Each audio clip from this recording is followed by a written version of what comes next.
ये फंक्शन किसी कैरेक्टर या टेक्स्ट को दिए गए नंबर की तादाद के बराबर रिपीट करता है। ये बहुत यूजफुल फंक्शन है। इसके पहले आर्गुमेंट में टेक्स्ट आता है जिसे हमें बार बार रिपीट करना हो, और दूसरे आर्गुमेंट में हम रिपीट करने की तादाद की कितनी दफ़ा हमें इसको रिपीट करना है वो तादाद देते हैं।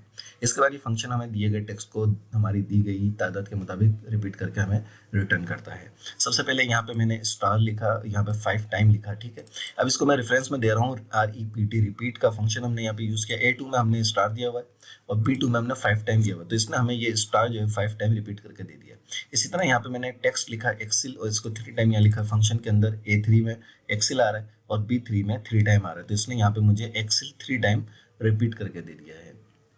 इसी तरह आप यहाँ पे देखिए कि फॉर एग्जांपल हमारे पास कोई नंबर्स की लिस्ट ऐसी होती है, इसमें 3 नंबर हैं, इसमें 1024, यानी ये यूज़र की रजिस्ट्रेशन आईडी भी हो सकती है। किसी आप कंपनी में है तो वहाँ पे कंपनी के जो एम्प्लॉयज़ होते हैं उनकी आईडी भी हो सकती है, स्टूडेंट्स की आईडी भी हो सकती है मुख्तलिफ।